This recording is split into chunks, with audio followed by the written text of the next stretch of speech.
السلام علیکم، شام بخیر سارے پاکستان اور پیارے پاکستان، کیسے ہیں آپ سب؟ جناب آج ہم ذکر کر رہے ہیں حضرت موسیٰ علیہ السلام کا۔ حضرت موسیٰ علیہ السلام جو ہے نا اللہ تعالیٰ سے کلام کرنے والے نبی۔ ایک بار حضرت موسیٰ علیہ السلام اللہ سے ہم کلام ہونے کے لیے جا رہے تھے، تو راستے میں انہیں ایک شخص ملتا ہے، اور وہ شخص انتہائی تنگ دستی کے عالم میں اپنی زندگی گزار رہا تھا۔ تو اس تنگ دست انسان نے حضرت موسیٰ علیہ السلام کو روک کر کہا کہ اے اللہ کے نبی، جب آپ وہاں جائیں تو میری بھی عرضداشت پیش کیجیے گا، اور اللہ تعالیٰ سے فرمائیے گا کہ اے میرے رب، میرا جتنا بھی رزق ہے نا وہ مجھے ایک ہی بار عطا کر دے، تاکہ زیادہ نہیں تو میں کم سے کم زندگی میں ایک بار اپنے بچوں کے ساتھ پیٹ بھر کے کھا سکوں۔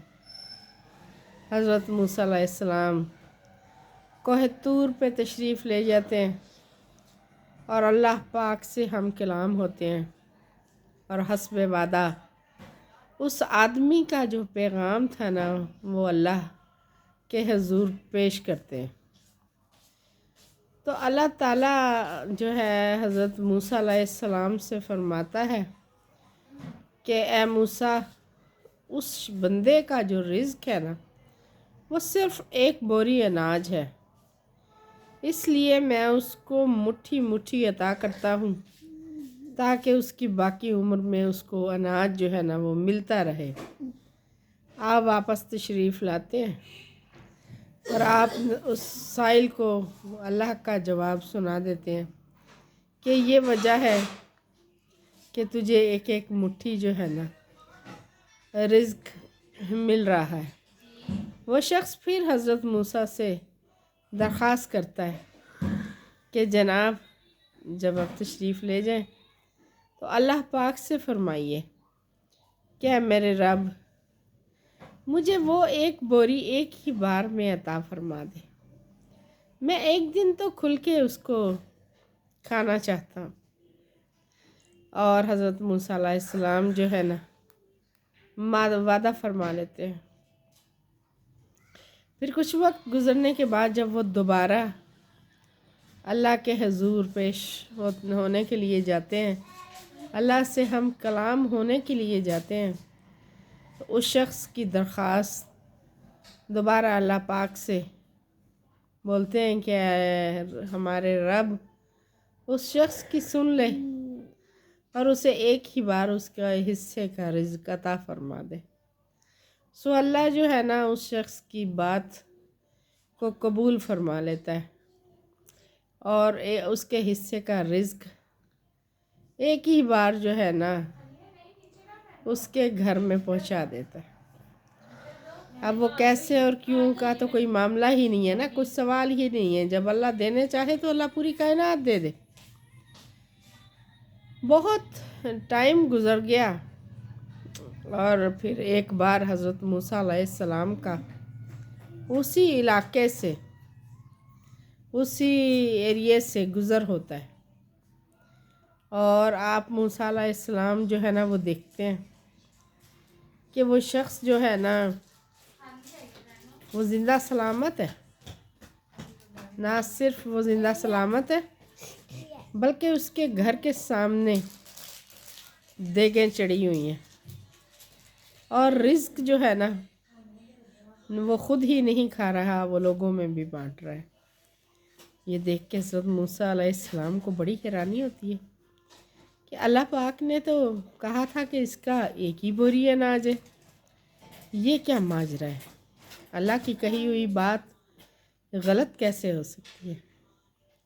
حضرت موسیٰ علیہ السلام پھر اللہ کے ہاں تشریف لے جاتے ہیں، اور جب اللہ سے کلام کرتے ہیں تو اللہ پاک سے سوال کرتے ہیں کیا میرے رب، آپ نے تو کہا تھا کہ اس شخص کا حصے میں ایک ہی بوری اناج ہے، لیکن وہاں تو دیگیں چل رہی ہیں، اور رزق کی خوب فراوانی ہے۔ تو وہ جو شخص تھا نا، اللہ پاک حضرت موسیٰ علیہ السلام سے فرماتے ہیں کہ اس شخص کے حصے میں ایک ہی بوری اناج تھا اور وہ میں نے اس کو بھجوا دیا، لیکن وہ شخص بہت سمجھدار تھا، اس کو اللہ کے وعدوں پہ اعتبار تھا۔ اس نے کیا کیا، اس نے اس سارے اناج کو پکا لیا، پیٹ بھر کے خود کھایا اور پیٹ بھر کے بیوی بچوں کو کھلایا، اور باقی تمام رزق جو تھا نا وہ اس نے غربا میں تقسیم کر دیا۔ اب اللہ کا یہ وعدہ ہے کہ اگر تم میری راہ میں 10 روپے خرچ کرتے ہو، 1 روپیہ خرچ کرتے ہو تو 10 گنا میں نے تمہیں دینا ہے۔ کہتے ہیں نا، دا دنیا 70 آخرت۔ تو اب اس نے جو ایک بوری اناج جو تھی وہ بانٹی تھی، تو 10 بوریاں اللہ کی طرف دینا لازم ہو گیا تھا نا۔ اللہ نے اس کو 10 بوریاں عنایت کر دی، اور اس شخص نے یہ وتیرہ بنا لیا کہ اللہ اس کو 10 گنا دیتا، وہ ان کو غریبوں میں تقسیم کرتا، اور پھر وہی مال 10 گنا بڑھ کے مزید آ جاتا۔ اور یہی سلسلہ جو ہے نا آج تک چل رہا ہے۔ ان قصوں میں، ان حقیقی قصوں میں ہمارے لیے سبق ہوتا ہے۔ ہم جو غربت کے رونے روتے ہیں، ہم اللہ سے کاروبار نہیں کرتے۔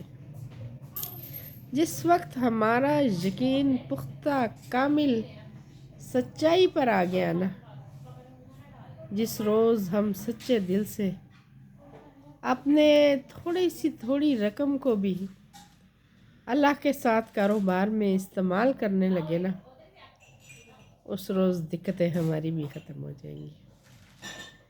اللہ نے جب دا دنیا اور 70 آخرت کا وعدہ کیا ہے نا، تو وہ انسان نہیں ہے، اور انسان ہی ہے جو اپنے وعدے سے پھرنے والا ہوتا ہے۔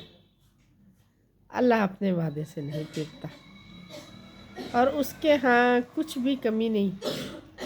وہ چاہے تو پوری دنیا آپ کے قدموں میں آ جائے، اور وہ نہ چاہے تو آپ کے منہ میں رکھا ہوا بھی آپ کے حلق سے نیچے نہیں اتر سکتا۔ اللہ پہ اعتبار کرنا سیکھیں، اللہ سے کاروبار کرنا سیکھیں، اللہ سے اپنی مشکلوں کی مدد مانگنا سیکھیں، اور اللہ پر کامل یقین رکھنا سیکھیں۔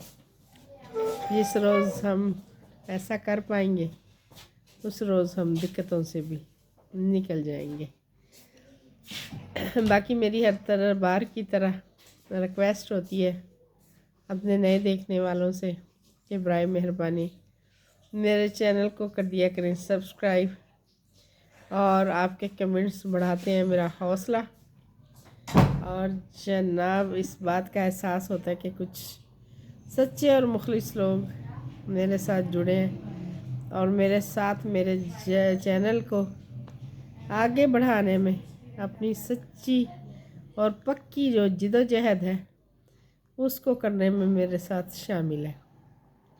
اور جب کبھی ہم اس کو کامیاب کر پائیں گے، جب کبھی ہم اس کو مونیٹائز کر پائیں گے، میں کبھی بھی ایسے سچے اور مخلص ساتھیوں کو بالکل نہیں بھولوں گی، ہمیشہ یاد رکھوں گی۔ اور مجھے ایک ایک نام کا، ایک ایک شخص کا پتہ ہے کہ کون میرے ساتھ کھڑا ہے اور کون میرے ساتھ نہیں کھڑا۔ اللہ تعالیٰ آپ سب کی مشکلوں کو آسانیوں میں تبدیل کرے، اللہ میری بھی مشکلوں کو آسانیوں میں تبدیل کرے۔ اللہ ہم سب کو صراط مستقیم عطا فرمائے۔ آپ سب کا بہت شکریہ۔ اللہ نگہبان۔ اللہ حافظ، فی امان اللہ۔